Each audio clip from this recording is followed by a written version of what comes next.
Hi, guys, and welcome to the episode 19 of the Turn2 podcast. This is Gnimsh, and today I'm joined by Frodan, and ThatsAdmirable. You might be wondering, where's Artosis and Doa? Well, they are not with us today because they are extremely busy, and, I'm taking over with Frodan. So, Yeah, what's up, hi, man? guys. Yeah, All I'm really right. excited. I'm kind of sad that Dan isn't here, or Artosis, but he'll be joining us from time to time, right, Nimsh? I think he won't be Yeah, too far. definitely. I mean, he is extremely busy with other stuff, but he is still playing Hearthstone and he's still discussing stuff. Well, he is playing in the Take TV tournament, the team tournament, with us as well. So he's still on. But well, what about you, Frodan? So how's it going, man? It's going really well. We've been preparing ESGN for some cool stuff. I hope you guys have been liking Fight Night. The last episode of season 6 is tonight, right? I believe so. Where we find I out think it if is. Clarity Gaming can 5-0 mana grind. And Admirable was part of that entire season. Nathan, You, how's your run at Fight Night? Did you enjoy coming out here, man? well, if it would have been Clarity being able to 5-0 Mana Grind going into the end, that would have been awesome. But right now, Mana Grind's actually 4 up on us going into the ace match, so this is Oh pretty wait, crucial. yeah, that was the Yeah, yeah, backwards. Sorry, yeah, yeah. no, So it's pretty sorry. crucial I for had us. I was Tough really life. happy. I've watched the episode so many times, QCing it. I Yeah. heard Clarity and Miner so many times. I'm really glad that we took the first week. I think it was pretty sweet. Rode my teammates' backs to a valiant victory, and yeah. The ace matches are my favorite part of the show. I really like the drafting format and I like the deck building format. And after playing with them for a week, it really gives you a lot of insight into what they're thinking. So it makes the deck building pretty interesting as far as we're concerned.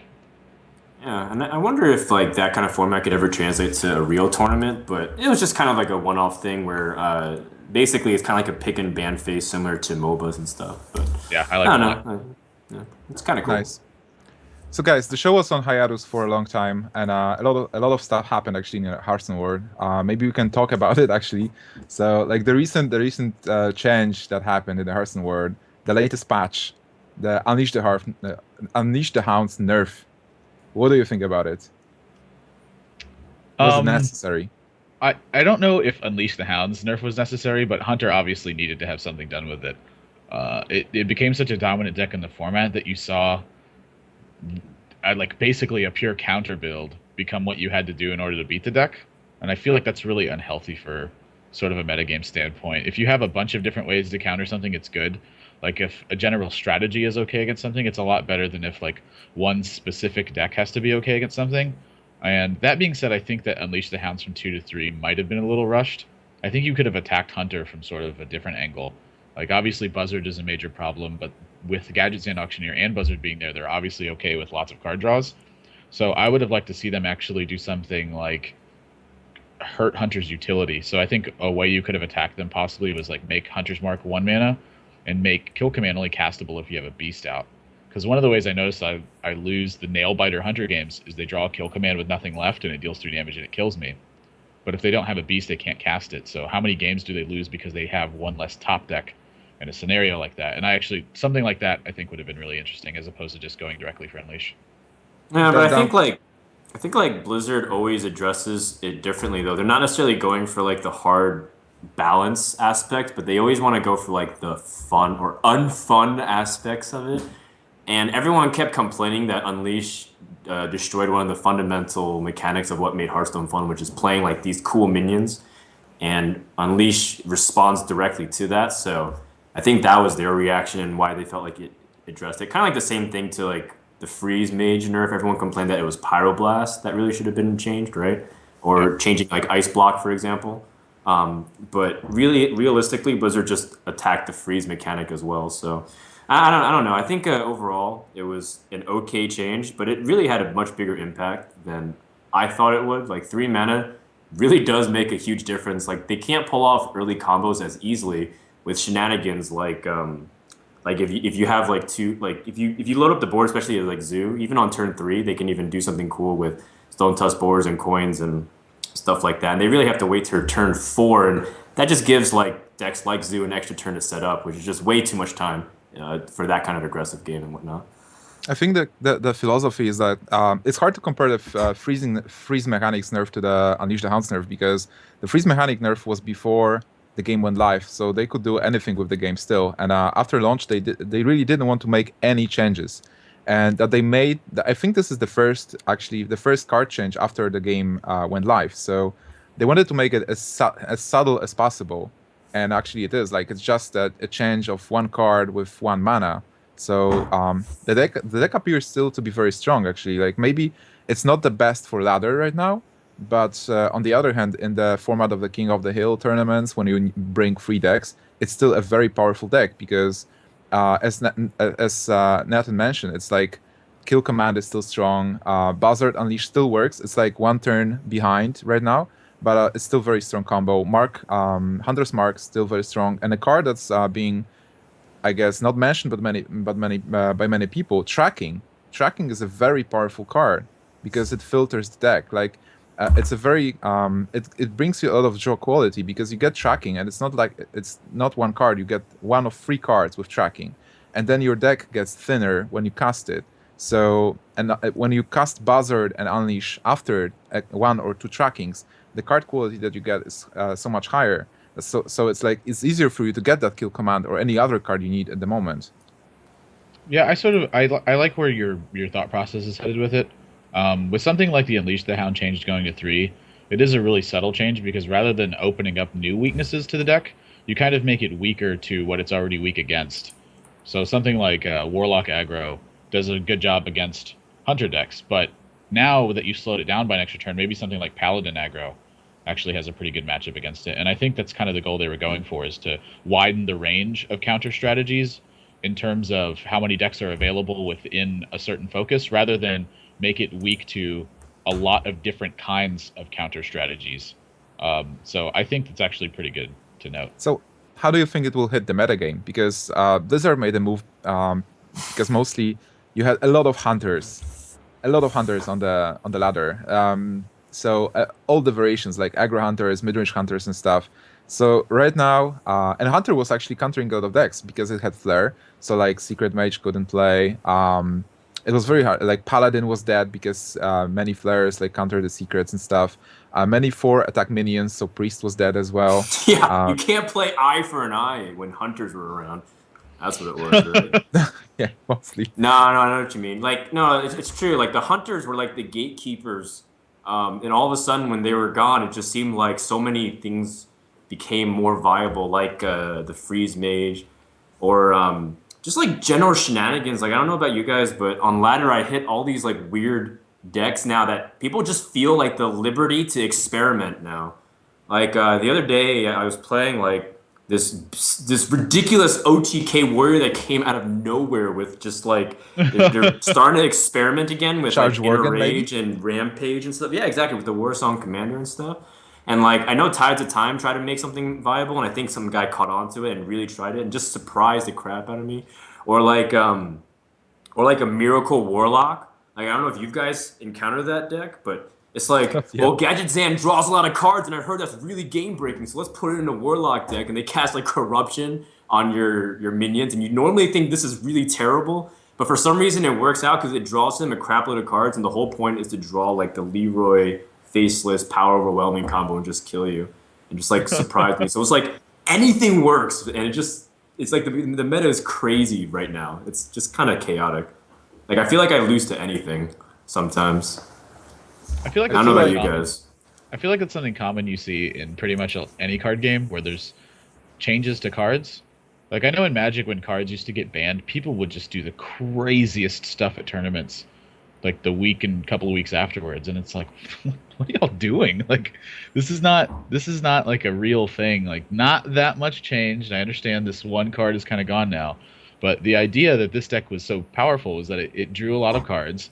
It was very resilient, and it had extremely difficult to deal with threats. And that's sort of the same light that Hunter's in right now. Savannah Highmane's still really tough to deal with. It still gets very good draws. You can still just turn 3 Huffer every game if you're Gnimsh.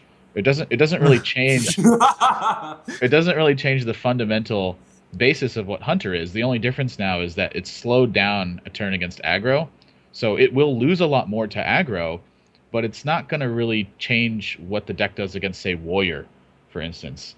Savannah Yeah. Highmaid's still a major issue, and it's going to continue to be. So I think that people experimenting with decks, it's fine. I mean, if you want to have fun on ladder, have fun on ladder. I mean, I've been playing Shaman a lot, and I think Shaman, frankly, is pretty terrible, but it's fun to play, and when you play it well, it has a pretty strong game. But it certainly isn't going to maximize my win rate playing it. But I feel I'd be very surprised to see Hunter disappear or even not see it in the top 3 decks. Yeah, definitely. But I feel like there are 3 main reasons why the Hunter is not popular right now. So the first one is that we have the new season, which started. So like a lot of people are playing aggro decks, and one of the aggro decks is Zulok, which is very popular still. And Zulok totally wrecks Hunter. And after the change, it's even worse for Hunter. Even if you run explosive traps, Unleash the Hounds was the main card to counter the Zulok, and now the Zulok is even faster, so it's super hard to play. The other thing is Miracle Rogue, which was actually very popular to counter the Hunter in the first place, is still popular. So Hunter had always had problems with that deck. And the third one is obviously the nerf. So people feel like, oh, this is the deck I was playing, but now it's weaker. So Hunter, well, people try to change and experiment, but it will, as you said, return because the deck is still valid. Like this change didn't like weaken the deck that much, so it's still a valid deck. Yeah, I think like aggro Hunter still also has like it definitely hit mid-range Hunter a lot harder than aggro because like your mid-range combos become much weaker versus like as aggro Hunter you still have a lot of ways to push out damage. Unleash was just one of the many ways to kill your opponent, and there's always like a threat. The imminent threat of it was actually kind of scarier than actually facing it. And so I think like aggro Hunters still steal games from everybody, especially like handlock. Sometimes handlocks really don't respect like the presence of Hunter still, and that's why they like still put in like Hellfires and stuff to try to deal with Zoo. But overall, I feel like aggro Hunters still like have a pretty reasonable power level in the metagame at the moment. Yeah, but talking about handlock actually is more and more popular right now, and the builds has changed. Like Jaraxxus is not a thing anymore, and also people are dropping Alexstrasza. I personally, I actually got to Legend with handlock. Which was super surprising for some people because when they faced me, they assumed that I will be playing an aggro warlock, and then ta-da, doing nothing turn 1 and life tap turn 2. Oh, they're my like, God. Gnimsh must have gotten a bad draw or something. Here comes exactly. Here comes, the mind games are real. I would be frightened because Gnimsh never gets a bad draw, so if he life taps turn 2, I'm like, I must have just lost. His draw has got to be perfect at this point. So, well, I did had a many plays when I finished my opponents with Leroy, Manipulator, Power Overwhelming, Soulfire combo with handlock. So 24 damage on 1 turn is my style. That's fine. I like not running like these, basically like these really late game cards from handlock now because especially against like Miracle Rogue, which is so common on ladder. Like how often are you going to be able to get to turn 9 and still feel safe setting up something for 15 health when like Miracle still has the ability just to burst anyway. Like 12 damage is nothing for a rogue, or 15 damage is really nothing because they can do 12 with just 2 cards. So it just feels really insecure, and so dropping that I think is really good, and you still can scale really well, and that's why I run like double faceless because that still helps you win control matchups and kind of gives you like 6 giants to follow up play while still having the Leroy combo. So there's like still many win conditions if you kind of drop some of these later cards and add more mid-game focused stuff. I actually went even more into the direction that you were taking. I've cut Hellfires as well. So the only thing that deals damage to me is the life tap. So I ran 2 Shadow Flame, and I also ran Sunwalkers because most of the decks run Black Knight, like not Miracle Rogue, but like Warrior, Paladin, and Druid. So if you have so many taunts in the deck, Sunwalkers, Defender of Argus, and Sentry Protector stuff, they just run out of removal cards. And you run 2 Frost Elementals as well, right? That might work. I mean, Sunwalker is fine because it fits the curve. Like, mostly you play Twilight Drake on 4, Giant on 5, and then Sunwalker on 6, and it's very hard to counter. You bring up a really good point. Like, the 6 mana spot is actually really flexible for handlock. I even tried playing, I took out the Hellfires, but I still felt like I need some ways to kind of answer some of the aggro on the ladder. So I put in like Dread Infernal, for example. It's still like a really intimidating 6/6 for 6, and it kind of has board impact immediately. especially with Divine Shields also still being pretty popular as well. Like against Zoo, it saved my ass so many times if I run just one Hellfire and I put like a Dread Infernal. Even though it felt terrible in many other scenarios, I kind of experimented with it and I kind of like I put two in and I was like, no, it's bad. And I tried to put one in and it actually works pretty well. And I just think like Handlock is just so flexible right now with how you build it. You can tech it with anything you want to do, pretty much. I don't know. What do you Yeah, think? there's a couple of empty slots. I'm actually kind of learning a lot. I don't really play Handlock, and anytime I play it on stream, I'm always like, I just die. Like I play a Mountain Giant, and they just big game hunter it, and then I have like 38 Siphon Lives and like 14 Jiraxis in my hand. And I hate this deck, and I just concede the game, and I go delete it real quick.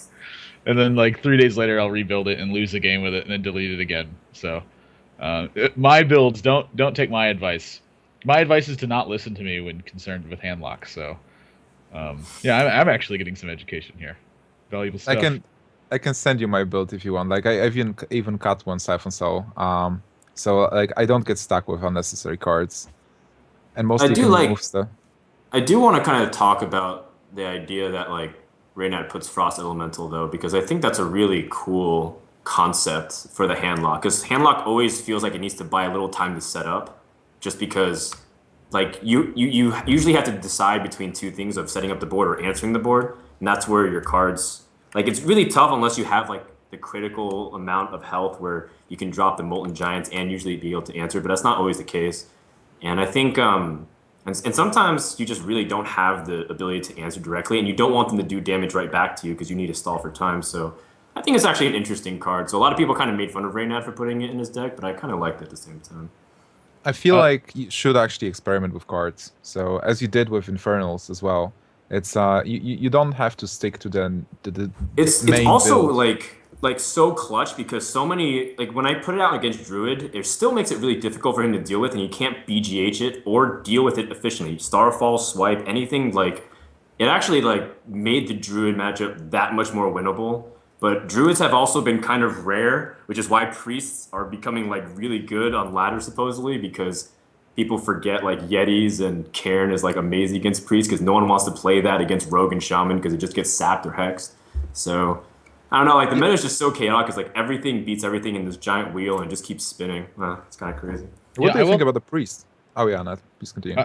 I was actually gonna touch the one thing I did like in terms of that was kind of like a Handlock was the deck that Gara actually played at DreamHack, that Warlock deck that runs like it's like a zoo with Molten Giants and then Sun Fury Protectors. Yeah, I actually like that deck a lot. Like the hand zoo. I played that a lot, and what it felt like is since your opponent didn't really know what you were doing, you could kind of trick them into overextending because they would just be like, "Oh, he's playing Zoo," so they would just beat up your board and then play the rest of their hand out, and then you would just Molten Giant Shadow Flame, and then they had nothing left. And I probably won. I almost 90% of my games for like the first 15 or so the first like 20 games I played it, and it was just like the only time I lost was if my opponent just completely blew me out of the water, or if I just drew nothing but 1, 2, and 3 drops for the entire game. But it like the Molten Giant Shadow Flame is such a huge swing on the board that with the way the deck is directed, it trades a lot. It does a lot of life tapping, but it also develops your board early, so you're not just kind of stuck on your answers. It's sort of like using minions as removal instead of just using removal spells as removal. I thought it was a pretty interesting approach. No, I think so because... Oh, sorry, go ahead, Nick. Yeah, no problem. I just wanted to say that the thing about Warlock is also that when you're playing Warlock on ladder, you always get an advantage of the opposing mulligan because your opponent never knows what you play. And he has to keep the hand probably to deal with aggro. But if you have some kind of a hybrid like aggro, control, or even handlock, you can assume that their hand will be just bad because they didn't prepare for you. So that's a good advantage for Warlock. Yeah, I think so. Just because like the handlock normally is just really reactive unless you have like the Mountain Giants or the Twilight Drakes to kind of push it out. Which again, Twilight Drakes kind of phased out of popularity a little bit just because of this, Shaman's prevalence. Putting a Yeti or like a Senjin replaces a lot of its weaknesses while still putting a lot of board pressure and stuff. Like the Hanzu thing is so interesting because the first time I saw it, like Gar showed it to me at DreamHack, and like my first reaction was like, they won't know what you're doing because like I don't know what I'm doing. So how are you supposed to know what I'm doing? Like it's just absolutely crazy because you play like these minions and all of a sudden the momentum just stops. It's like you have mid game, you have early game and late game, and then mid game all you're banking on is having this early game momentum. But because you have so many early drops, it kind of works out this way. So it's just like a weird, funky like you can't tell because they play minions and then they're life tapping, which is sometimes happens against Zoo because they want to pace themselves, and then they tap again, and you're like, wait, what's going on here? Do they really have nothing else? And then all of a sudden these molten giants come out just like you said. It's bananas, man. I don't know what's going on. This meta, dude. It's Mukla. And have you seen the face lock? Because like Zoo, because of the hand lock that's popular, Zoo actually evolved into a face lock, which is super fast. Like having all the charge guys, leper gnomes, like all the one drops, even Worgen Infiltrator. So very one drop heavy with a lot of burst. Turn So 4 kills. That's what the deck was. Someone played a Worgen Infiltrator turn 1 on me, and then just kind of fell apart. And I was like, I don't really know what that guy's doing. And I just couldn't put the pieces together. I was trying to figure out why you would play Worgen Infiltrator, and I guess now that you're telling me that, it makes a lot of sense. Yeah, like think about it. The best opening against a handlock is Flame Imp and Worgen Infiltrator. If they have Mortal Coil, they can't use it. So you next turn you deal 5 damage for sure. Yeah. I So like it's pretty. Yeah, I guess so. And then if they Mortal Coil on 2, you oh, they can't Mortal Coil on 2 if you're going second with a coin. Okay, yeah, I get you. Yeah, that's good. Yeah, it's not bad. Also, like Worgen also always has stealth, so you can use Abusive Sergeant or like Power Overwhelming next turn if you draw it. So you play it and they don't remove it immediately unless it's a miracle. That's kind of clever. Yeah, so it's not a bad card. Like in this build, it can be used. I like it. I used it in Hunter for a while, the face Hunter decks. I just wanted my guaranteed 2 damage from a 1-drop. Yeah, Okay, guys. I guess it's kind of like Argent Squire in the sense where it kind of has this ability to just surprise damage, but I don't know. That's kind of cool. It's mostly anti-removal, so that you can do stuff. Yeah. What do you think about the Priest? Because Priest becomes more and more popular right now, mostly because the Hunter is gone and Druid is kind of falling back because of the handlock popularity. So people are having success with Priest. They even play Valen. So how do you find Priest as a deck? Like, it seems okay to me, actually. It's not my playstyle, but I was checking it out with Okanai Soul Priest and Circle of Healing. There is a lot of potential with a lot of removal, a lot of comeback mechanism, and a lot of damage, actually, because like of the one Mind Blast, some spell power, spell damage, and also the deal 5, heal 5. I personally like it. The Holy Fire, right? That's what you're talking Yeah, about? the Holy Fire. Yeah, like I've actually played a lot with this deck. Not to terrible success. I think I was like rank 2 when I started, like basically rank 2, rank 1. That's where it essentially ended as well after playing like 20 games of it.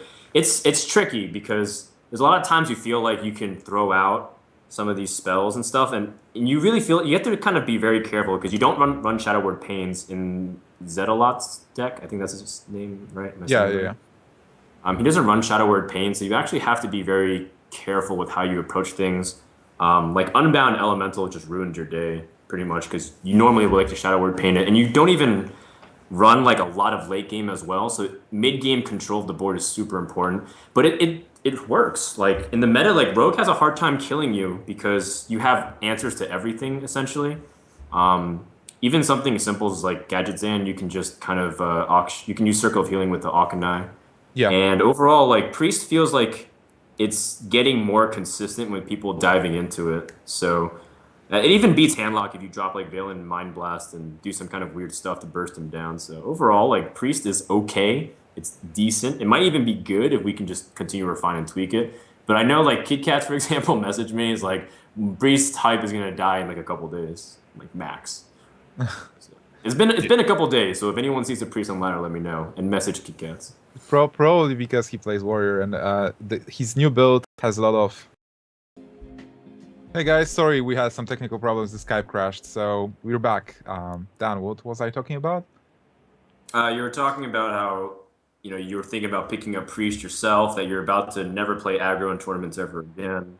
And that, I know, I was talking about... Generally, you feel like you're a pretty unlucky guy. Yeah, mostly. So I think like KitKat's actually said that Priest will die mostly because his build has a lot of 4 attack minions. So right now it's hard to play against Warrior with Priest because of the Corcron, Azure Drake, and a lot of stuff that's hard for Priest. But let's stop talking about the meta and move to another topic. Okay. All right. Maybe because we are like the meta's in a good place. Like on the closing note, though, the meta's I think is in a really cool place because there's so much room for innovation right now, in the small ways, not like a completely new archetype, but as we get ready for Naxxramas, I think like it's just kind of cool that Hearthstone's still evolving the way it is and showing cards to be viable. Like who would have thought 6 months ago that Valen would ever be a viable deck for ladder? It's just like a troll thing that you always see all the time. I'm sure Artosis would. I think there's exactly one player that would have, and it's Era. Era like has played I think more Priest than probably anyone in the world, and I played against him one time on ladder when me and him were just like grinding at 4 a.m. constantly every single day, and one game I was like, oh, there's no way he can kill me. I don't have to heal. I don't have to armor up. Blah blah blah. I just kind of did my thing, and then all of a sudden he just drops Velen and he mind blast swipes me, and I was like, what? I think He was ahead of meta. I think with Valen's viability, this leaves King Crush as the sole class specific legendary that isn't really like expected or like basically it's not common to see it on a competitive deck. So ripping pepperonis, King Crush. Yeah, I agree. Even Alakir actually is now good and used. And Valen, well, yeah. Well, it's, as you said, like, Alakir's used. Alakir is godlike. He's very good, yeah. Kidding. Okay, yeah. So like a lot of room for improvement, guys. You can still build decks. The meta is stabilizing. We'll probably see how it turns in the next tournaments. And there is a couple of tournaments incoming, and there is a couple of tournaments that we had in the past. One of them was DreamHack. So congrats to Gara for taking DreamHack. What do you guys think about DreamHack? It was the first presence of Hearthstone tournament at DreamHack. We'll have a new DreamHack soon, DreamHack Summer. Nothing was announced, but we hope that there will be a tournament. So what do you think about DreamHack Bucharest? Everyone sort of knows me for being really honest, and I don't want to discredit Gara by any means. I think he did a fantastic job. I think he's a good player. I think when you see him on King of the Hill, he plays really solid. You watch him on stream. He has good builds. Obviously, he's working with Reynad. I don't necessarily think that Reynad is the strongest mechanical player, but I think his deck building is way far ahead of anyone else right now. I mean, it's sort of like a running joke, but if you look at all of the decks that are used, Reynad started a lot of those, honestly. So I think he's really strong and sort of like play my game plan really strong. But I think when it comes to narrow reads, I think that might be the one spot where he could work on his game. And I think once he starts to land that, he's going to be a major force in high-end tournaments. But I think that Gara's bracket was probably one of the weaker ones, leading the whole way through. It was. He didn't have any notable players, I think. Like, compared to some of the others where, like, Strifeco had to match up against Spo in round 2, for example. Yeah, I mean, it's a stacked tournament, but sort of what I'm getting at with that is that in order to win these tournaments, you're going to have to play well, you're going to have good deck builds, and you're going to have a little bit of luck. So his luck in sort of this range, I don't think was more like top decking and getting super strong hands the whole way through. I think it's just that might have been he was getting the weaker opponents. But again, luck is sort of part of it. So yeah, but he also beat some really good players. Yeah, again, not to discredit him. Yeah, not to discredit him by any means. I still think he's a strong player, but I think that one of the hidden elements of luck is that his bracket might have been a little bit weaker, and I think the cards had a lot less, honestly. I mean, Gara dodged Gypsy, so it was really lucky for him earlier. Yeah, and Gypsy had the Reynad deck, the Reynad Corehound deck. Well, giving it to Gara, I was impressed how he actually built his Druid deck for this tournament. So he, instead of like taking a cookie cutter build, he had his own Druid deck with a lot of taunts that was designed to beat the local players. And he was facing a lot of local players, and he was using that Druid to full extent because I guess his idea was that people won't have all the cards. They won't be playing the best decks possible. They will be playing a lot of aggro decks, maybe with not all the cards even, because a lot of players were just locals who came to the tournament to have fun, to play against the pros, to play against others, like Gypsy you've mentioned, who got a ticket from a friend, and he didn't even know who is who or what cards are what. He didn't have all the basic cards even, but he played a DreamHack. So Gara prepared a Druid deck exactly to counter those kinds of people, and he didn't slip. He played really well and won most of the games with Druid. Yeah, again, sort of accrediting to their deck building. I think they're very strong. I think they're an extremely strong deck building team, and I think that picking up Tides sort of to read deeper into Logic and kind of help them in that area. But Tides at the same time, again, is a strong deck building is certainly the strength of their team. I don't think that anyone can question that. So yeah, again, Yep, I sort agree. of what you were touching on, their deck building is a tremendous strength in that regard. Okay, so that was DreamHack, and moving on, we had a Tavern Takeover, which you Admirable casted last weekend. How do you evaluate that tournament? Like, how did you? Oh, maybe actually, I will get this question to Dan because Dan was casting DreamHack and you commented on it. So Dan, let's talk about Tavern Takeover. Did you watch it actually? I did watch it. I watched it live from my own bedroom, and I enjoyed watching Admirable cast it from a very first person view. I don't really agree with the sentiments that people are like, oh, like Admirable was too involved in his casting. It kind of became like an analysis, like we're watching some kind of strategy masterclass on a website. But I thought that was really cool insight. Um, I thought you played very well, other than that one misplay that you kind of pointed out. But I think, yeah, it was really good. I think Azael has a lot of the same problems that, well, some like other commentators does, but I think he also has his heart's in the right place when he's commentating. Like he's really deferring to Admirable and trusting him a lot, and that's really what's important. And I thought overall, like the stream was pretty pleasant experience. Like you guys, the only thing was like, why are you so far away from him? Like, did you not shower? Did he say something mean to you? And you said stay on that side. Were you guys playing paper football in the breaks? I have no idea. But goddamn, there was the Grand Canyon between you two on I stream. agree. It was absolutely massive. Like, It was so weird. why? Okay, so I could provide a little That's bit of insight to that. The desk is actually built for their WoW Armageddon, and while we were there, they were actually talking about having to build a second desk for the Hearthstone stuff. So there's actually a section in the middle that's meant for the host, and then your two guys on each end because WoW is a 3v3 game. right. They wanted to have three casters. Okay. Azael, he's very well known for his WoW play. He's a professional WoW player.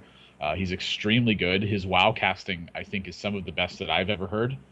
Because I played WoW for a while. Yeah, no, Azael's super Yeah, sick at his both WoW, playing his and WoW casting well. casting Yeah. is insane, and his play is probably even better. So for Hearthstone, he knows Hearthstone. He's actually pretty good. We talked about it a lot before the event, but this is his first Hearthstone cast ever. And from what I understood, he hasn't actually even played card games before Hearthstone, so it's sort of like a unique thing for him. And we just didn't have a lot of time to sort of talk before the event. He was flown in Friday night at like 10 p.m. or something because he had to come down from Canada, Hmm. and so we just didn't have a lot of time to sort of to go over things really. So afterwards, we had some great conversation, and between the breaks, like we were able to get up and have small chats. So towards the end, actually, I felt like it started to get better.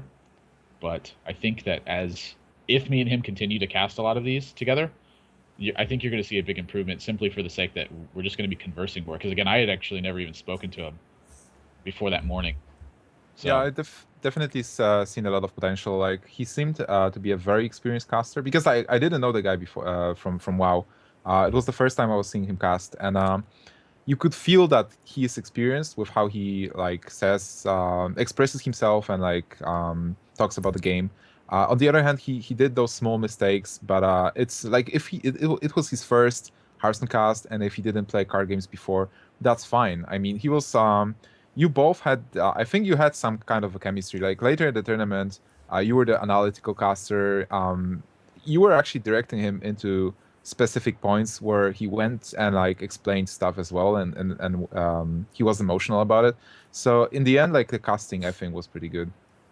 How do you like casting Admirable versus playing? I mean, you did both, so you I guess you have a very good view of what it's like doing both. And then after you answer that, tell me what it's like casting and playing at the same time, because that's also like an interesting pseudo experience. Analyzing your own play in front of like 40,000 people as you beat Reynad while they're spamming PJ Salt. Like that must be highlight of 2014 if I've ever seen one. I actually talked to Morton. I think Morton's gonna sign me up with a patch and get it posted on my chest for all these events. On a serious note, they asked me to play in the event, and of course I was very excited to do it.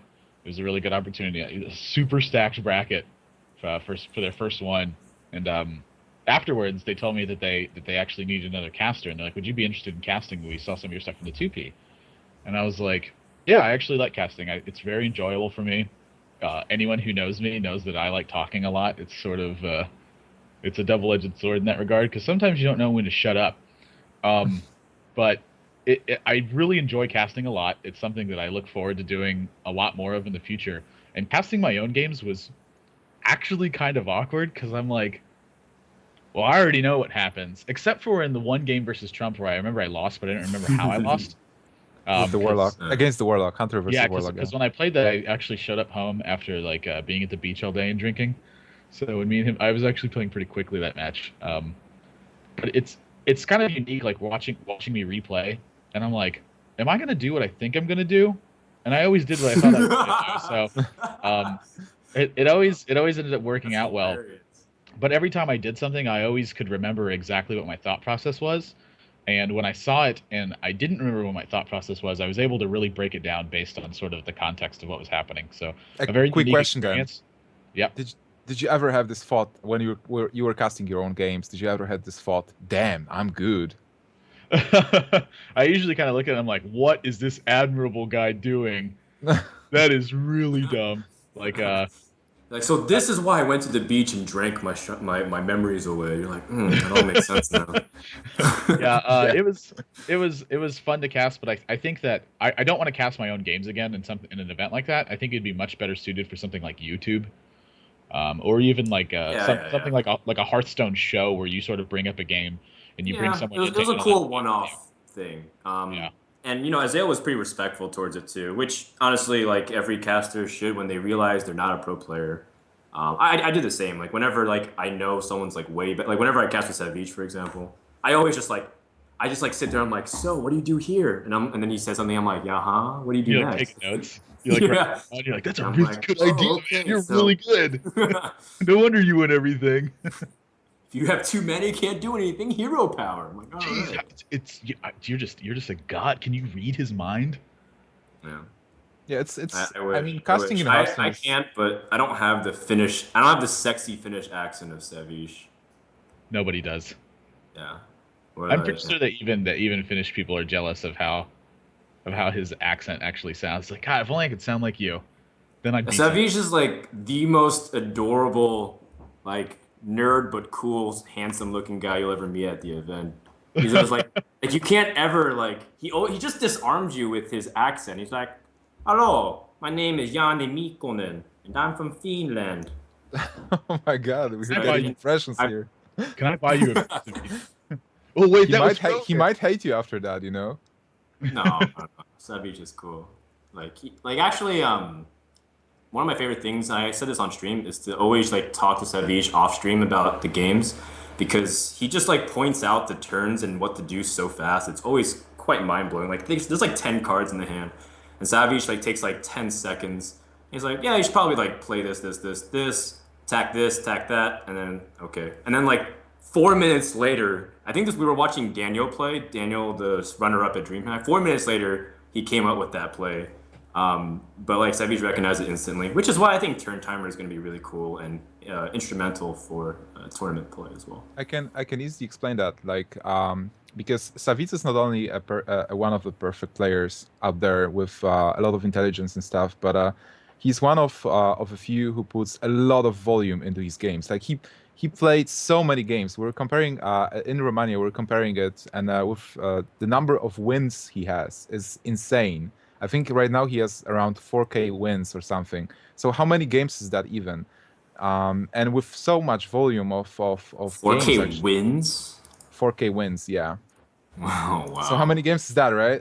And I think it was only on one account, like on EU. Well, I mean, when you don't lose So it's like, I mean, he probably it's has like 70% win rate total because that's the normal win rate. But with so many games, you just memorize the patterns. Like you instantly know what would be a good play and what would be a bad play. So yeah. he's not just good; he improves himself all the time through volume, which is why he's at the peak of Hearthstone right now. He was second in the in this Tavern Takeover tournament. Shout out to But the Reels as winner, well. He performed well. exactly, the winner was Reels. So what do we know about Reels? I actually sort of wanted to touch on Reels. Coming into this event, Reels has just been on fire. Like after his ESGN performances, I think he was a little bit disappointed, not only with his draws, but sort of with perhaps a couple of his very minor detailed plays that ended up again, sort of what I was touching on. When you make a very, very small minor misplays, it can end up to sort of a colossal snowball effect. So coming into this event, he had just come off a top 16 at ladder. I've been talking with him a lot about sort of metagame stuff going into that event. Myself and a couple of other friends of mine, we also top 16 laddered, and I think a lot of it had to do with the information that we were able to relay back and forth on such a like a quick time frame. And then coming into this, he was obviously very prepared. He's extremely versed with Miracle Rogue, which just happened to be the best deck at the time as well. So the fact that he's so prepared for that is putting up a lot of his results. But then also in the King of the Hill last night for NESL, he played that series just incredibly. One of the games against Gara, he had coins out of Spellbreaker on an empty board in the Druid Mirror. Yeah, I remember. Then, He had the innervate into Ancient of Lore. He had double innervate Ancient of Lore, right? And those yeah, casters were like suggesting it, and he just coins out a Spellbreaker instead. yeah, and then his opponent put the Druid of the Claw in taunt mode to challenge the 4/3, and then he innervates out of Black Knight. And I was like, Reels has actually had this game mapped since the Mulligans when he kept the Black Knight in his hand.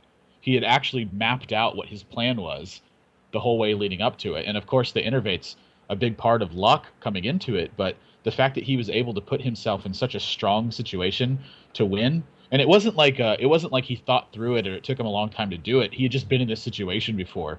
So he's another one of those players you see putting in a tremendous amount of volume at this game, and his experience in these matches paying off in a spot like that. So a lot of people will talk about the luck in Hearthstone, and of course, again, there's always going to be luck. It's a card game, but there's a lot to be said about the experience, because the experience will help you find the plays that are going to yield you 100% way more often than if you have to sit there and think about it. And so when you have the addition of the rope in these tournaments that are coming up, players that have more experience are going to have a tremendous advantage over players who just have a very deep thought process, and it takes them a long time to find these lines.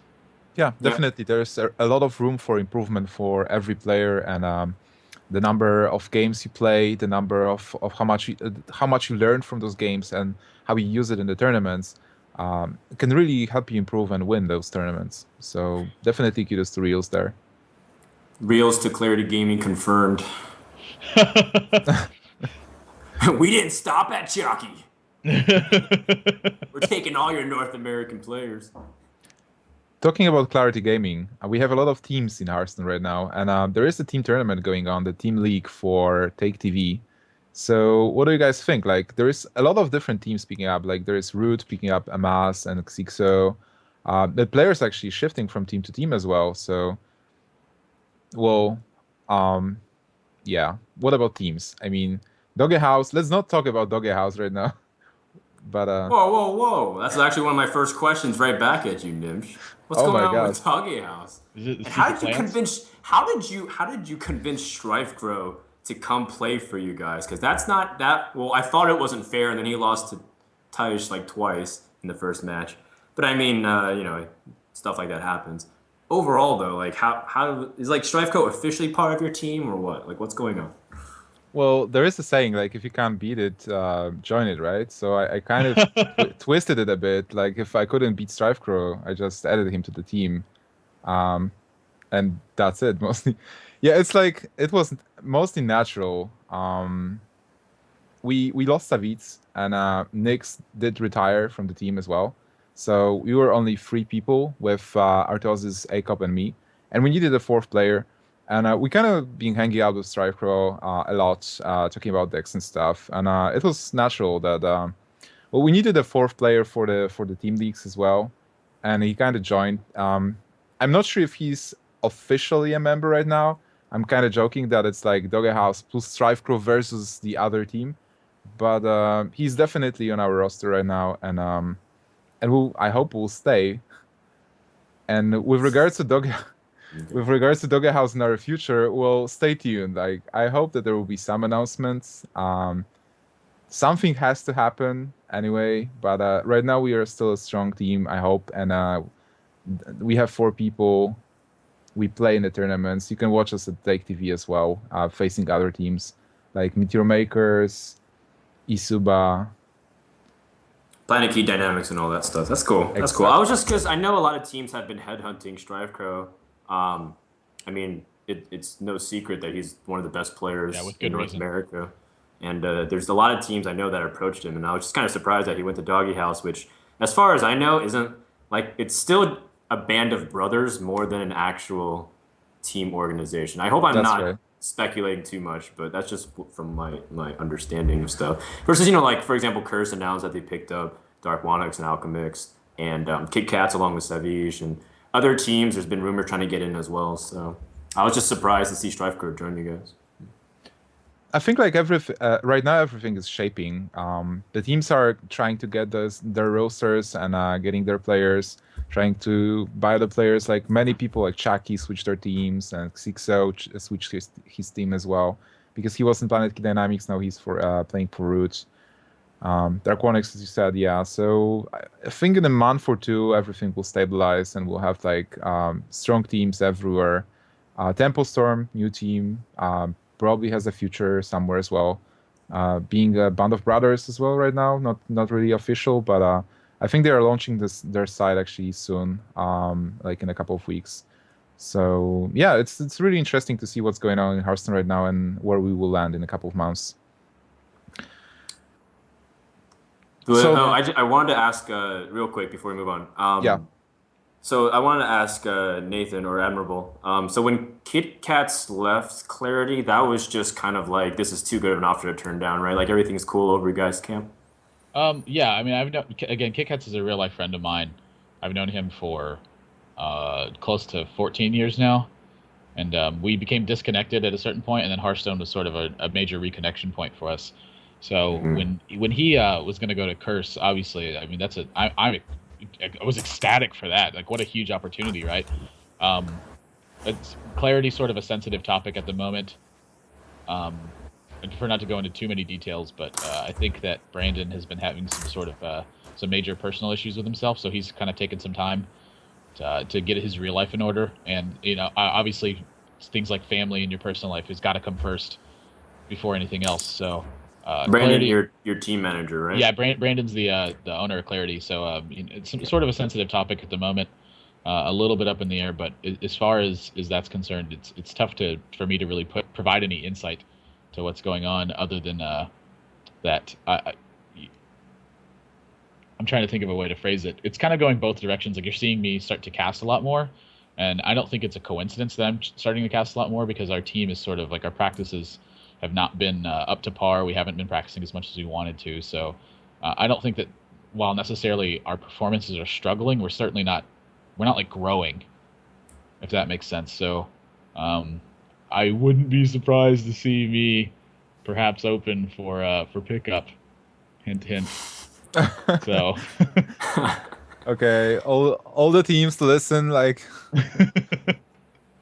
top 25 3 seasons in a row, number 4 season. Well, there's a saying in esports: if you can't beat them, cast them and get paid more money than they do. Not a bad saying. Yeah. Okay, guys. So moving on, like we talked about esports a lot. Let's talk about new cards. We'll have a new expansion soon in summer, right? Couple of months, maybe even 2 months. Soon, TM. Exactly, and we had a couple good cards. Like, let's start with the latest one. I think Dan is very fond of the card. It's called Anubar Ambusher. Uh-oh. 4 mana, 5/5, Death Rattle. Return a friendly minion to your hand. Rogue card. A rogue class card. Oh, are we talking about the rogue card? Yeah, the rogue card. The 4 mana Anubar Ambusher. Dude, how crazy is this? How crazy is this card? Okay, not only is it a 4 mana 5/5, which by itself already states like it's just super powerful, not just like at its own regular default state, but it also gives Better you a than a Yeti. third Shadow Step. It's better than a Yeti. It matches the power levels of a lot of like really intimidating creatures that you often see as a way that just gets in your way as a rogue, like Ancient of Lores and like all these kinds of stuff.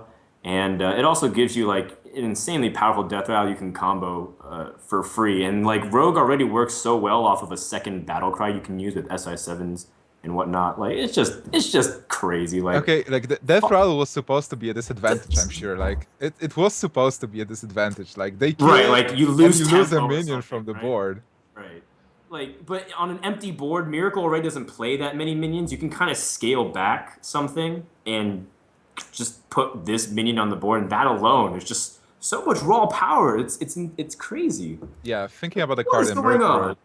And it's a common It's a card too. common, it's Like just in a Arena, common. you're just gonna draft like 7 of these, and it's gonna spam the front page of Reddit. Like, look how many ambushers I drafted this time. If the cards scale, imagine the Rogue Legendary, if there is one, compared to power level of this common. I don't know. This card's really interesting to me, because I'm curious if this is a random return or if this is like an option on your opponent's turn. I think it should be a random. Like Blizzard won't allow the interrupting the opponent's turn. So I say it's a random thing, but still, like as Dan said, it's like a 5/5 for 4. You don't have to spawn. If you spawn the board with minions, and if it's a random thing, you can get a 1/1 back into your hand, which doesn't even cost you anything. Or you can get the Farseer or SA7, which you really want to have back in your hand. Or with this card on the board, you force the opponent to first clear the minion that might possibly return to your hand, and then clear this guy. And the stats are obviously above the curve, but because the curve would be like the 4/5 for 4 as Chillwind Yeti, or even 4/4 for 4. So it seems extremely good, and I feel like the Fraddle is kind of missed because it was supposed to be a disadvantage, but on the other hand, it's not really a disadvantage and can be used as an advantage in some of the decks. I don't think there's like a single death rattle that has a target ability, right? Like no death rattles are always random. Yeah, as far as I know. it's sort of weird to me because it doesn't specify random. Like Sylvanas, for instance, when it dies, it says take control of a random enemy minion. Right. And this Yeah, one but it just doesn't says specify the target as well. It's not like return a target-friendly minion to your hand. well, nothing says target. I don't think. Like Youthful Brewmaster says return a friendly minion to your owner's hand. That's what's sort of Yeah, weird it's like to me. it's actually like the same exact text almost. Yeah, they want to work on their wording, I think, with these cards. Yeah. I think this needs to say return a random friendly minion to your hand on the death rattle, or otherwise it confuses a lot of people. But sort of talking about the design aspect of this is one of those cards that really gets you thinking about what you could do with it, because this death rattle obviously is designed to be a drawback. But what happens is instead is you want to turn this drawback into an advantage. So how does this influence your deck building? Because sure, you can throw in Earthen Ring Farseer, and you can throw in stuff like SI7 Agent, but what else can you do with this? Because is there anything else that benefits from forcing your opponent to clear it before you use this? And then similarly, is there anything else that benefits from this by not only you're forcing your opponent to clear it, but punishing your opponent for not clearing it? And that's sort of where the really big answer for this comes in. I think what this card is surrounded by is going to influence its deck building a lot. But this is one of the kind of cards that designers love making, because it's designed to punish you, but it gives players an opportunity to turn this punishment into a benefit instead. I think what's interesting is like if this is on the field, it actually might mess up Auctioneer plays as well, because it might have a giant target on its back to kind of deal with Auctioneer. So maybe in that respect, it does have like some legitimate ways it can kind of destroy the way like the rogue is built. So I agree with a lot of what you're saying, Admirable. I think I'm just trying to think of like other ways you can use it as well, like this Town Scrub card you can kind of use it with. Well, the first thing that comes to my mind, which is pretty simple, is charge. So I play Leroy, like Argent Commander or something. Even in Tempo Rogue, like Tempo Rogue, it can help a lot as well. Well, something with charge that you can actually like get this guy killed and then attack with get the charge back to your hand and then play it again and attack. So there's a lot of ways. But speaking about the confusion that we have about the death rattle here and the wording, what do you guys think about the general Hearthstone rulebook? Because this is something a couple of people mentioned before. A general rulebook to explain how those things work, like how the code works, which when Sylvanas works and when it doesn't, like what triggers first and stuff like that. What do you think about it? Do we I need think it's it? kind of cool. It forces players to do their homework. I got caught in a situation I think earlier yesterday where I was playing handlock versus handlock because that's one of the most common matchups you'll see on ladder. And there was just four. There was like three Sylvanas, and he faceless a fourth. It was just like really really crazy and hectic. But it kind of like rewards players for doing a little bit more thorough research and diligence. Um, and it takes advantage of like some players legitimately don't know about like for a long time like the death rattle of like Cairn and Sylvanas doesn't steal anything, for example. So I think overall like it's kind of cool that it's somewhat hidden, but it is a little annoying for new players. I don't know. I guess I'm kind of biased because I like to watch tournament play, but it can be very handicapping for new coming players. Yeah, I think there's a lot to be said about the idea of discovery and sort of having to figure things out by actually playing instead of just going and being able to read about it. But something to note is that Blizzard actually hired Mike Donay, who was a former level 5 judge for Magic. And for those of you who don't know what a level 5 judge does for Magic, they basically are the ones who are in charge of making the rules for the game. So I think that part of his responsibilities there are going to include putting together a comprehensive rulebook in order to clarify things like this, because it is important. Hearthstone's obviously blowing up in terms of a competitive scene. It's not any mystery to anyone that there's going to be more events, and that as these events continue to grow, their importance is going to scale with that as well. You're going to see larger prize pools. You're going to see more sort of reputation to be built, and with that, there's a lot of risk involved. So the idea that you have to not only set up these scenarios to figure out how they work, but the idea that they could be functioning differently with other things, it really, I think it's a bad thing that hurts it in the long run if you don't have a comprehensive rulebook. So I think that the fact that they picked up Mike Donay specifically for something like this says a lot about not only where their priorities are, but what they intend for this game to be in the future in terms of a competitive scene. I can add to that shout out to Mike because from what I know, he's in contact with certain players and he approaches them to discuss stuff. So he's open to ideas and so that's pretty good. I mean, that's what people do in Magic and what they did in Warcraft as well. You want to talk to your community, like even on a personal level, not only on the global like forum boards level, but you want to touch base with the top players and just ask things because, as we said before, like Savits and other players, they always have their own opinions and they play so much that they can always share good feedback with the developers, which is kind of cool. Yeah, I think so. I'm really excited for next Rammus. Like, I think Death Rattle is just one of the more complex things of Hearthstone, and it's just kind of cool. Makes you think about so many more decisions and puzzles. So, overall, it's going to be really cool. And I know you really want to talk about the price rumors and the changes and stuff. Not really. I mean, we can talk about that too, Gnimsh. Yeah, I think like I'd like to ask you, what do you think about the wings actually? So we will have 4 wings, and then there is the Frost Worm Lair, and they will be unlocked like week after week.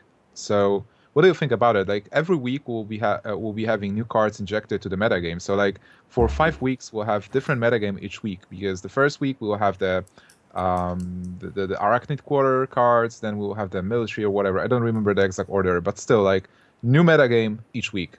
Discuss. Yeah, that's really cool. Like you already see how one change, like a change to one card. Granted, Unleash the Hounds was one of the strongest cards in the game, but just seeing how one card changes the dynamic, it makes classes feel so much free. I can't fathom how much it's gonna shake up week to week. The only thing is I don't know what they're gonna release. Like, are they releasing neutrals, and then all of the classes, or is it gonna be like certain classes are going to be stronger, like for example if like the Druid and the Rogues came out first before like Paladin and Warrior. So I don't know, did you guys hear anything about like a release date or something for next rounds? A release date or release thing about the classes? Like any kind of release information?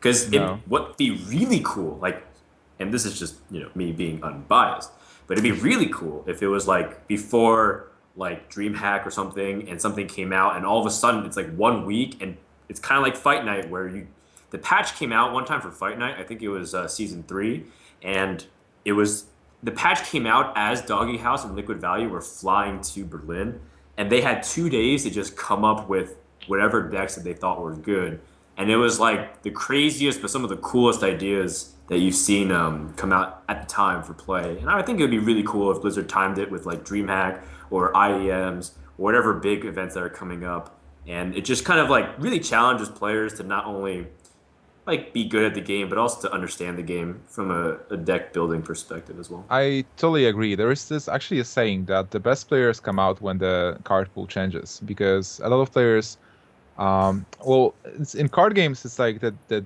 deck builders and designers are supposed to be the best players. So when the card pool changes and you have to like totally shift and adjust to the new meta game, and you have very limited amount of time to actually build new decks and then test new decks and make changes, then like the skill shines, because with the limited amount of time, you have to use all the skill you have to actually adjust and be better.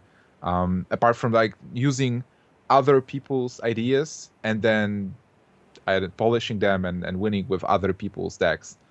So this is pretty interesting, definitely. Yeah. Nathan, what do you think? Yeah, it's sort of, if you've done your, I hate to keep referencing Magic every single time I talk about releasing stuff and making sure you streamline things, but Magic really does this a lot with their Pro Tours as well. They line up their set releases alongside their Pro Tours. So what you're seeing is teams of people putting in a lot of time and effort to get their decks as refined as possible in such a short period of time. And so when you line up these new sets with things like DreamHack and IEM, not only does it do a really good job in sort of giving your more dedicated players an edge in tournaments, but it also does a really good job in sort of showcasing like the new cards that you made. The new cards, yeah. Yeah, so and the event as well.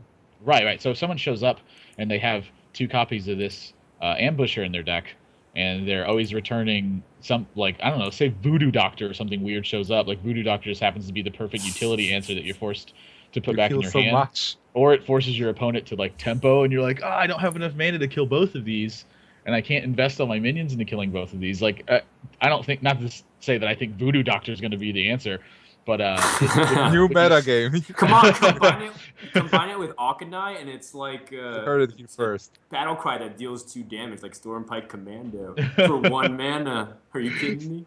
Yeah, so when you see things like that happen, it does a really good job at both showcasing these and at giving your dedicated players an edge. So I like it in terms of releasing these sets right before big events, because it does a great job in sort of every respect of how you want the card to be released. And something else that you want to note about it, when they're releasing these wings once every month, it really matches up well with your fireside gatherings. Yeah, Absolutely. but on the other hand, like you have a 5 weeks period to release the whole set, so probably you can hit a couple of events being in the middle. Like you play DreamHack with just the Arctic Quarter, then you go to IEM with like 3 quarters or stuff. So yeah, I like that too, because one of the major problems that I always had with Magic was that when a new set came out, it was such a large injection of cards into a card pool in such a short period of time, and Magic is by no means an inexpensive game to play. So in order to compete in terms of making yourself 100%, it was quite a large investment to be making. And so sort of another benefit of this is it really thins that out for you. It allows you to make your investments of either time or money in sort of an incremental way, as opposed to having to kind of save up and then chunk down a large amount of it at one time. And then it also does a good job at that because the prices are just drastically decreased from an overall standpoint. Like picking up a playset of new Magic cards it can be like $1,000 sometimes, but picking up a playset of Hearthstone it's not costing me anywhere near that. actually, like Blizzard is supposed to release the expansions as well. Like this is the adventure mode, which is kind of cool that it injects some cards to the competitive play as well. Like we will get 30 cards, but they are planning to release sets as well, which obviously will be a lot cheaper than Magic. But for the competitive player, if the set releases before an event, you probably want to have all the cards as fast as possible. Yeah, but even still, just on the cost level of that, Oh It's yeah, not it's going so to be as much much. cheaper. And then still, even if that's their intention, you're seeing the best of both worlds now. Is you're seeing an incremental build and you're seeing sort of the large injections at once. So I Yeah. wouldn't be surprised. Again, Magic has changed their release policies pretty much every single year in for 20 years. So I would not be at all surprised if you see Blizzard make adjustments to it as well. Blizzard just said, by the way, when the ambusher dies, it chooses a random friendly minion to return to your hand. Yeah, I would like to see the word So there random it be is. on this card then. Anything that actually is random should say random. Okay, so yes, I agree with that. It needs to be clarified, and that actually probably means that the Paladin card, Yeah. Avenge, would also be random, which makes it like even more unplayable in my opinion. But maybe I'm wrong. They I don't know. confirmed it's random. They surely Yeah. confirmed it's random. Yeah. Yes. Yeah, so sort of talking about the new cards, anyways, Palette. that Paladin card, Avenge Yeah. is sort of one that I am actually really excited about because this seems like a very strong utility card that where Paladin secrets are already so delicate as it is. Like when things are redemption and double sacrifice. Delicate. Well, it's like for like Wow. it's You like are definitely made to be a caster, Admirable. Oh my god. well, like you take a look at like redemption and noble sacrifice, and the difference between one damage to a minion or one damage to a face can really matter a lot in a circumstance like that. So when you throw in the fact that you have this, not only are you looking at could something be redemption, could something be noble sacrifice, but now it could also be avenge. This can really mess up your math in some situations where you have say 4 mana early on and your opponent is getting a strong board presence. Like say they play an Argent Protector on a Leper Gnome and then they have a secret out. What do you do? Yeah, that can be deadly. That can be deadly. You're looking at, do I kill this Argent Commander, in which case now he has a 5/3 shielded Leper Gnome, or do I try to poke this Leper Gnome? Oh wait, it was a noble sacrifice. Now that this plan is completely ruined because he's just getting in way more damage than he should be with these cards. Or is this redemption? So if I poke this Leper Gnome, is he going to get it back? If he gets this back, that's my math. You flare. I flare. A card that, by the way, I think Flare is a terrible card for this game. I would like to see Flare. Yeah. How broke? Can we talk? Can we take a second to talk about how broken Flare is? I want Flare to be a 0 mana spell that you can only play if your opponent has a secret or a stealthed minion, and it still draws a card. Like that would be fine because one of the things I hate about that card is there's no risk to playing it. You just play it.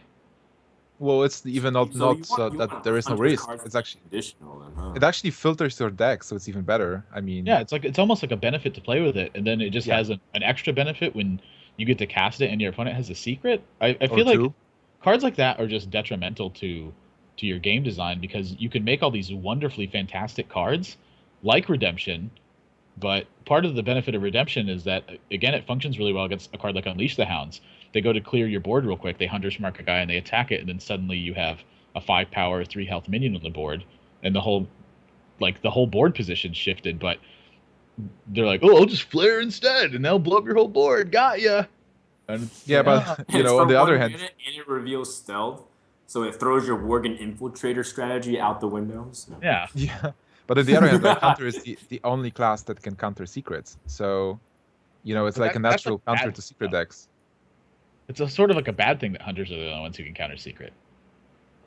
Because then it's just like you're seeing the same issue. It's like everyone who wants to counter secrets, should they become playable, has to turn to one specific class instead of being able to have multiple classes. Because in theory, every class should be able to play every strategy, and then it should have varying strengths of those strategies within their class. So like Mage can play control, Mage can play tempo, and Mage can play aggro, but what you traditionally see Mage the best at is control, and lately it's been aggro simply because of the way the meta's been shifting and how the cards line up. So like Hunter can play aggro, Hunter can play control, and Dan, we can hear you typing.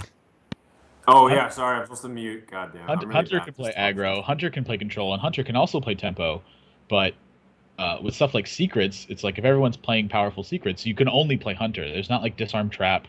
There's not like a warrior spell. It's like brute strength, and you just push your way through secrets because you don't care.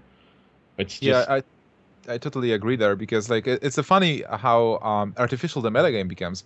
If the secret decks become more popular, people tend to play more Hunter to counter those, and then they just die out because everybody plays Hunter to counter the secrets. and like you're in this. I mean, I'm not sure if it's artificial, but you have this meta game cycle then. So you'll have secret decks, Hunter to counter them, so the secret decks die out. Then Hunter is not that viable because there are no secret decks, and everybody tries to counter Hunter.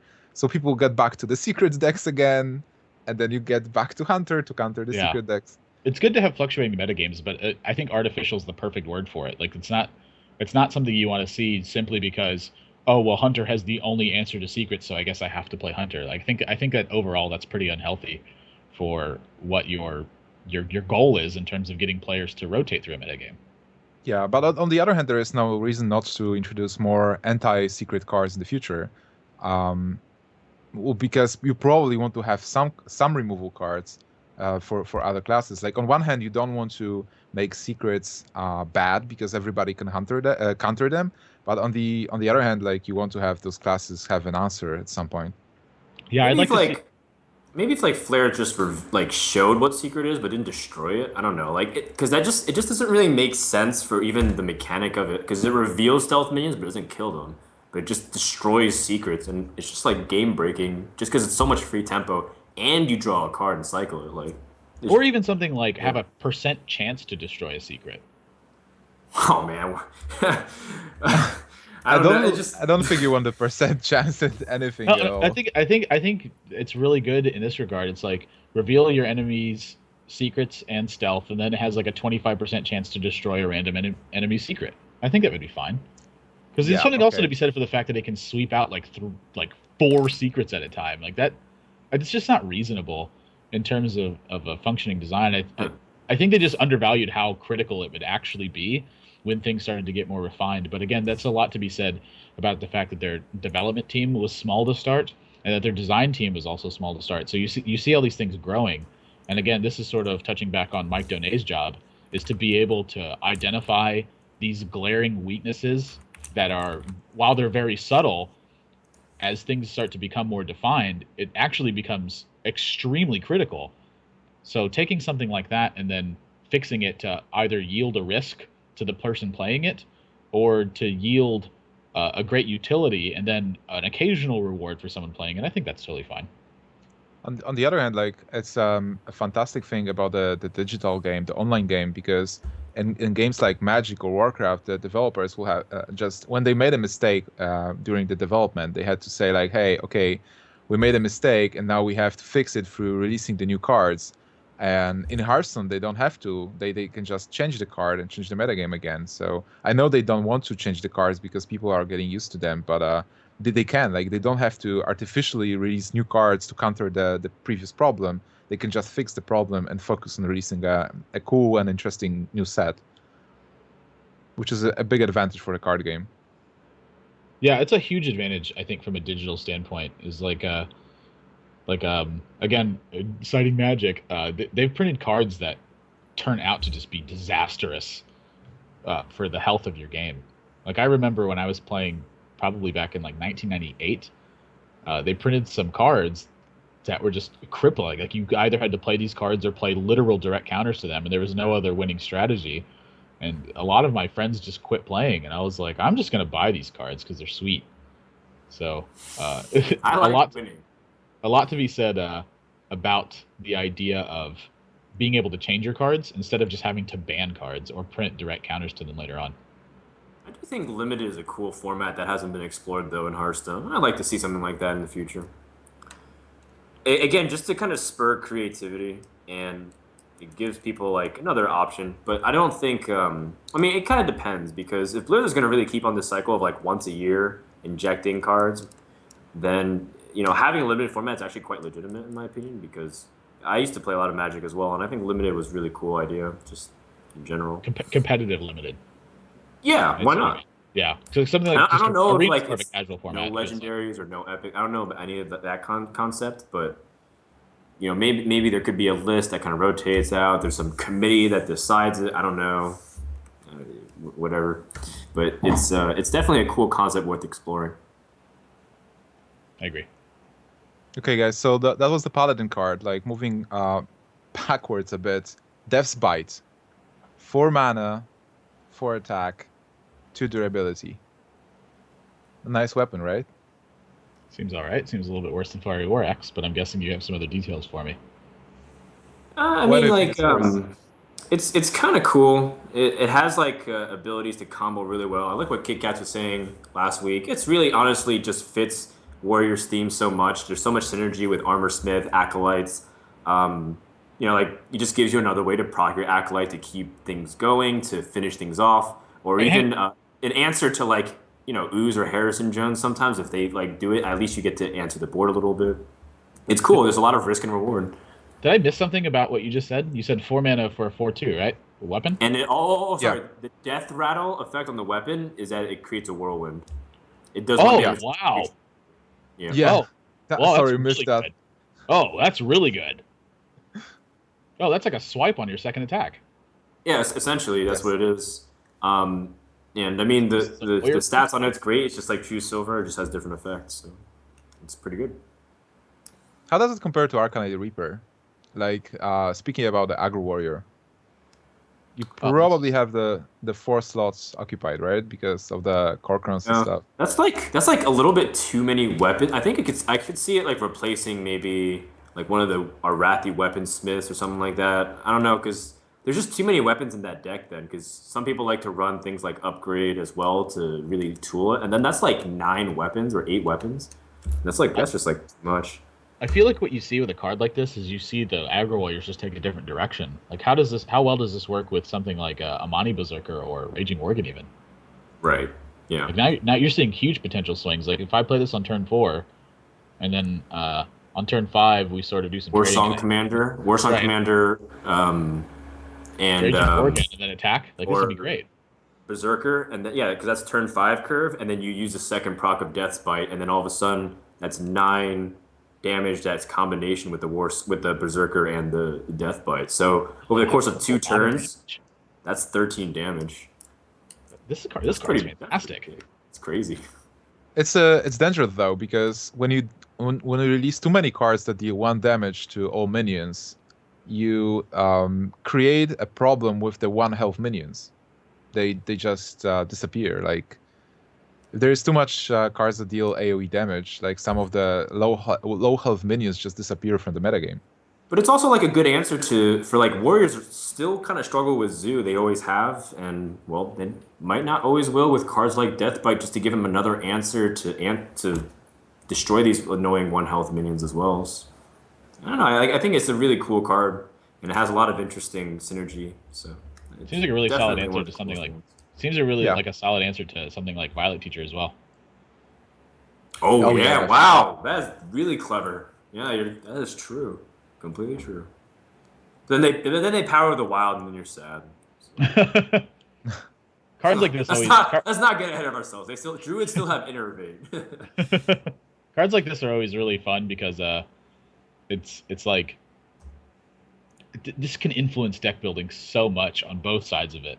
It's like I don't want to play too much 1 health stuff because now I'm going to be so vulnerable to Warrior, but at the same time, Warriors can also look to just build new decks. I think anytime you get people building new decks, it's always a good thing. Cards like this are perfect.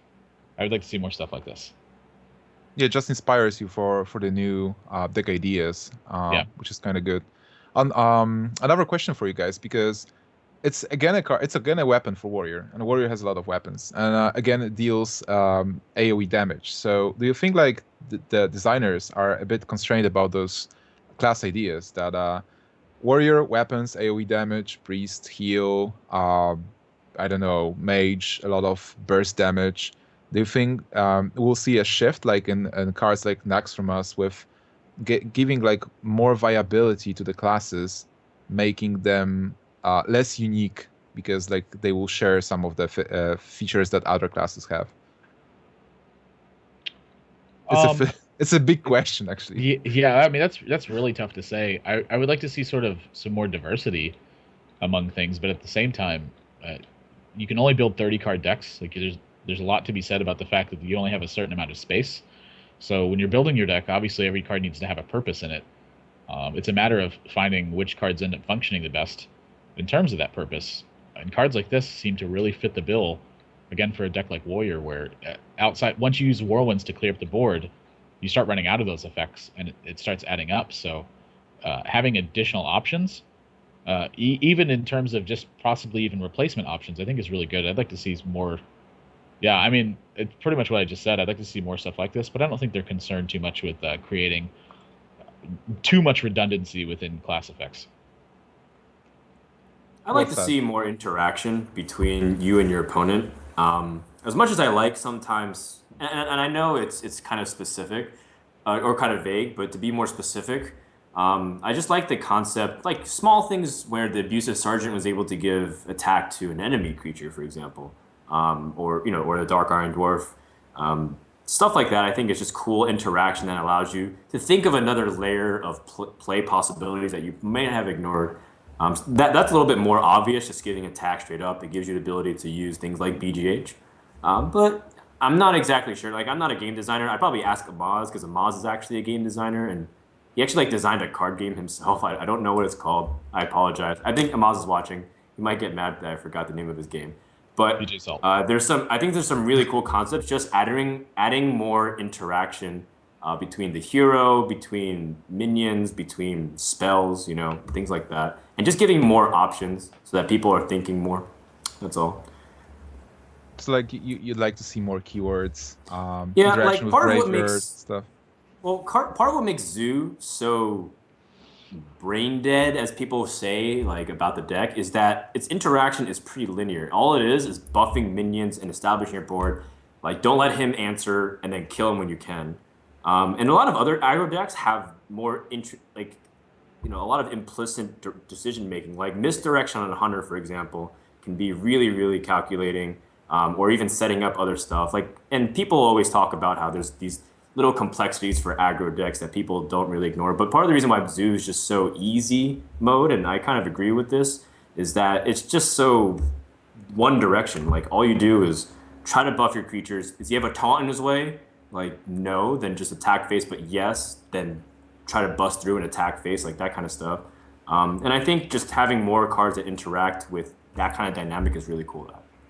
I think a really good solution to sort of that problem that you're talking about, because I agree and I disagree. A lot of times Zoo is very forgiving because its minions are so strong, but part of the thing that's so important with that deck is how subtle your minion placement is. It's extremely yeah, critical to be that's placing true. your minions in order. So something I would like to see is way more Especially like importance. Direwolf Alpha stuff. Right. I would like to see a lot more importance on how you actually position your minions, as opposed to more importance perhaps on like the opposing player interaction. Sort of allowing yourself to make more mistakes instead of necessarily allowing your opponent to make more mistakes is something that I think is a lot to be said about fixing an issue with how powerful aggro is as well. Like Yeah, Hunter, I'm just talking Hunter's more from a position. watchability and playability interaction, not necessarily in terms of like, creating something more balance wise. But Okay, I was just talking about like, I think the game becomes more fun when there's more things to do. You know? uncertainty. Yeah, like yeah, pretty much. I think your misdirection example is really good. I like cards that are uncertain from your opponent's perspective that they have to interact with. Yeah. Yeah, secrets are pretty cool in that regard. That well, for example, I was leveling with Secret Mage, and I was running like 3 or 4 secrets in the deck. It was so cool to watch my opponent think about what secret do I have and how to play around it, and then finally like get into the trap. Like people were playing. I had a counter spell, and they didn't think about it. They knew, okay, there is a Yeah. secret, and they played like swipe, and then there was silence, and after swipe they said mistakes were made and played claw, which was like, okay, like you Right, played right. exactly into a counter spell. But So then Oh you're wow. sad because you like coin and then you counterspell the coin. You're like, oh, okay. You know, Right. yeah, sort of something interesting you could touch on that note is you could have minions that have different death rattle effects. So, like, say something like we'll just pick Loot Hoarder for example. Say you could make a Loot Hoarder slash Leper Gnome slash Harvest Golem kind of token, and when you play it, you choose which one of the 3 modes you want the death rattle to be in, but that mode specifically is unknown to your opponent, but the options are known. So when your opponent kills this minion, they're like, I don't know if he's going to draw a card, if it's going to deal me 2 damage, or if it's going to put like a damage golem into play. I think something like that would be a great idea in terms of what you're talking about, Frodan, and to add more interaction to the game, but at the same time keep it uncertain to your opponent. So basically a trap card. A trap, but it's Like a we're minion we're instead. we're, we're yeah. going full Yu-Gi-Oh here, right? I think Yu-Gi-Oh! Real talk. I think that Yu-Gi-Oh! Is a pretty well designed game. A lot of people talk about how broken cards are and how stupid the game is, but I've played a Yu-Gi-Oh! Regionals, and it was during a time when like turn one kills were possible and turn two kills were frequent. But I would Yeah. literally sit on my first turn for 8 minutes thinking about what I'm going to do, and I'm like, I still don't know what to do. And then my opponent would take 8 minutes on their turn, and it And was then the like, game was over.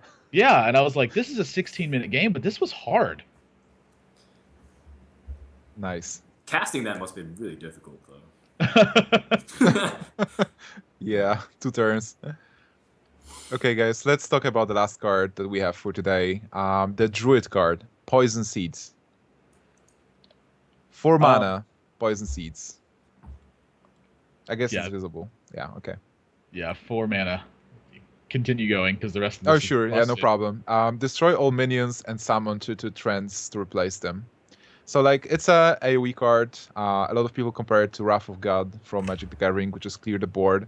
You clear the board and summon 2/2 trends. So, bye-bye Handlock. Yeah, this card is. There's a card you might be able to compare it to, and sort of it fixes the issue that a lot of people have with that card. His name is Tinkmaster Overspark. Hmm. This card I think is just busted as can be in terms of cards like Tinkmaster, but now only Druid has it. No, but it doesn't polymorph them. It destroys them, so it activates death rattles and stuff. Sure, but sort of one of the major benefits to it, I think, is that you still kills Ragnaros. It'll still kill Grommash. Um, there is something to be said for the fact that it does activate Death Rattle, but I think you have to be able to make it activate Death Rattle in order to make this card even remotely fair. This kills Stealth Yeah. Auctioneers. It's a Um, comeback mechanism mostly, like, clear the board, and then if you have a Starfall, you just yeah, turn around the game, and you clear everything. Well, like yeah, and it just gives like a lot of potency to like weird cards like Soul of the Forest, which kind of like very rarely sees play in like token druid decks, but like then you all of a sudden summon 2 copies of it. It's like it's a cool weird card. Um, I can't really think of too many applications of it though, other than just straight up removal. So Yeah, like a I don't straight know up if you guys. removal is pretty good already. I mean, if there is a big minion, you just play it and turn it into a 2/2 trend. So that's the best thing you can get, and the most often. If your opponent is winning and has like 4 minions on board, like mostly I can imagine like having Yeti, Druid of the Claw, like a big stuff that you weren't able to kill before. Now you can like just clear the board, get a couple of trends, and maybe deal with them, which is easier. I kind of Um, like the pricing of the card because then it's not as simple as just like if you're really in need of a comeback, you can't just Ancient of Lore draw into the Poison Seeds. You need like an yeah, Innervate to combo into it. So I also in a like the swipe slot pricing. as well. yeah. So it's Yeah. I think this card's great. Also, something else I think you might commonly see after a card like this is something like Poison Seeds and then Power of the Wild. yeah. So like you attack them for say like 6 with your 3 minions, and then you kill your opponent's better minions, and then giving all your guys +1/+1 so they can't trade efficiently. I think there's a lot to be said about those sort of possibilities as well. Yeah, exactly. Like it can combo as well with the cards, and you get a stronger board. You can't attack with the minions, but still, like you have a couple of free frees, and they have a couple of 2/2s. Yeah, I think overall this card, I think when you first read it, it seems a lot more powerful than it actually is. But then when you really think about it, it's not quite as busted as something like Tinkmaster, but it certainly is, no question, a very powerful Oh. card that you're going to see in lots of Druid decks. I Yeah. think the Sorry. biggest problem Go is ahead. that the biggest problem is it actually counters some stuff. So like looking at Handlock, where your strategy is to set up a board, and after that you kill your opponent. After you like defend yourself and set up a board, you kill them. This card actually cancels it. Like Druid, right now Druid is a fair matchup for Handlock. Like for me, Handlock is has an advantage against Druid. But with this card, well, you just if they have it, you just lose because you can't overextend. Like you only have to have like 1 taunt, which is stupid because they can have Big Hunter. So all the decks that require a board setup, they will be really disadvantaged against this card. Dan, what do you think? Dan. time to play Dread Infernal. I don't know. And doesn't doesn't get BGH'd, and it's still Test it with really Jet good Inferno, play. why not? No, I think so. Like it really does shore up the handlock matchup a lot, and I'm trying to think if it helps any of other Druid's weaker matchups like Shaman, but I mean it kind of replaces it with stronger Searing Dotems. So I don't know if it actually helps the Shaman matchup too well, and I don't know about like I guess Miracle Rogue it does help kill off the Auctioneer, but I mean, Miracle Rogues are not really as dependent on the Concealed Auctioneer anymore anyways. They're kind of just drawing as much as they can pieces of the combo. So overall, I feel like it's kind of fair. And I was reminded that you can use Starfall to clear their board as well, if assuming they don't have any other effects on the board. So you Poison Seed Yeah. Starfall. It's like a full board clear, very expensive, but Druids have so many ways to come back now that it's a good tool to have in their arsenal. Touching back on my earlier point with Flare, how I want Flare to have more risk versus reward in terms of putting it into your deck. This card is a perfect example of that. Like against Zoo, this card is kind of miserable, but against Yeah. something like a Ramp Druid, this card could just be an all-star. So there's a lot to be said about when you build your deck, how you build it with this, and then when you build your deck, how is this card going to interact versus what you expect to play against. So this is one of those cards that gives you an advantage if you're nailing the metagame right on, but it punishes you if you're incorrect. I love designs like that. Yeah, that's a really good observation as well. Yeah, it's kind of cool. It's also good to mention that we will actually have a new metagame when the card is released, more or less, because it will be changing a lot. We'll get 30 new cards. We know, like, what, 7, 10 of them? So 20 more to be released. And, well, I suppose, like, we'll have a lot of new archetypes anyway. Yeah. I was just trying to think of like if there's any cool ways to combo with other cards, but the fact that it destroys the minion is kind of problematic for like Pyromancer or Knife Jugglers and stuff. But I guess that's pretty much what you have to Well, expect. it can trigger your the Death Rattle, and the new set will be based on Death Rattle with Baron Revender and stuff. So if you ever had problems with destroying your minions like Sylvanas and Yeah. stuff, you could destroy your whole board. It would be I actually guess- it would be pretty interesting to see like a deck which is like a new archetype based on the Death Rattle cards, so that you build up your board and then wait for this card to like clear a board, and when you cast it, you actually win because all the effects trigger and you finish the game with that card. Hey, what about Abomination with this card? How's that Oh work? yeah, it clears. Wait, I think somebody actually discussed this topic before. Does it clear? I think it doesn't clear. Yeah, it does. It shouldn't clear because it's like you cast it, Abomination is destroyed, and it triggers. Wait, which card is first? Yeah, it's complicated because I know that sometimes Abomination destroys Harvest Golem and that sometimes it doesn't.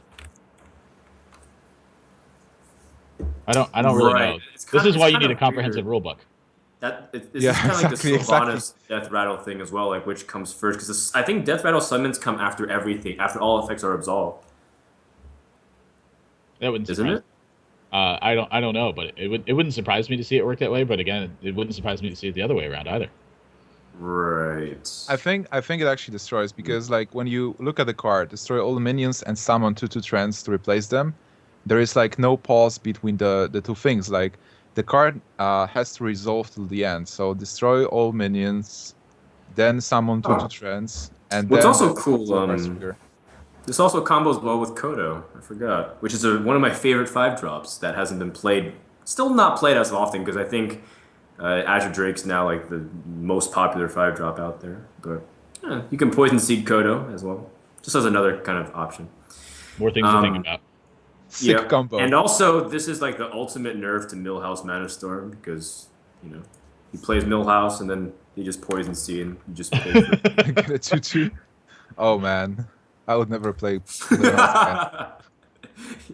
Millhouse Totally should just fair. make their next spell 0 to cast, not all of them. Actually, it also burns through Divine Shield really well, which sometimes Druids have an annoying time getting through because they have to either use a hero power or like a spell. So, I like that. yeah, sometimes it deals well with shenanigans like that.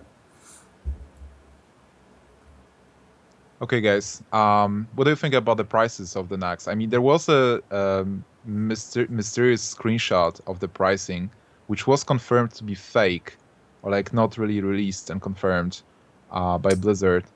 They suggested that the wing can cost around $9. What do you think about it? Is it a fair price for a wing? I think $9 or 1,000 gold is a perfectly okay price. I mean, I'm not opposed to it. $9 for a new string of cards for a week, I think is an extremely fair price. That's the cost of like 2 booster packs in another game, and you get a legendary at the end of it. So I mean, $9 for a legendary is already way ahead of the financial scale. And then again, sort of touching on it, it's like you get for players that are a bit more or rather less competitive than the very top end players, you get content for it as well. So you're not only getting Yeah. cards, but you're getting game content, and there's a lot to be said about that market, especially with something like an iPad release. You're seeing a lot of people who have never played card games before play card games now, and so a lot of those people, they don't want to head into ranked and they don't want to play arena and battle against other people. They just want to play Hearthstone. Yeah. So I think that a $9 price for a legendary and then all the cards to go along with it, I mean, again, it's like the cost of a skin in League. I think it's a great price. Yeah, it's a I'm very good surprised. price. I'm actually sort of surprised it's only $9. I mean, it's not confirmed, so it might be actually higher, but I think like $9 is actually pretty good. Especially that you're getting the first quarter for free. Like we're getting Arachne quarter for free, so we only have to buy 4. And from what we've seen, that there is a lot of content. I mean, there is a lot of content and the cards that you can get. So Yeah. it seems like a pretty good deal, and it's not mandatory. Like you don't have to buy the wings. Like you can Right. do it. So Are you going to be able to just craft the cards? Is that something that's possible? I don't think so. I don't think Okay. so. You can probably get the cards only by playing the quarters. Okay. What do you think, Dan? I'm just waiting for Trump to upload his free-to-play Nax Ramus wing runs, so that way he can teach me how to do it without paying a single penny. Now, on a more serious note, I think, well, one, I think that it's actually a legitimate thing. Maybe Trump should do that, and then pay me a little royalty fee for suggesting it for content. And two, I think it is kind of priced fairly. Like people always kind of wig out like, oh man, Blizzard's trying to make money, and it's like, yeah, I think that's the objective for any company.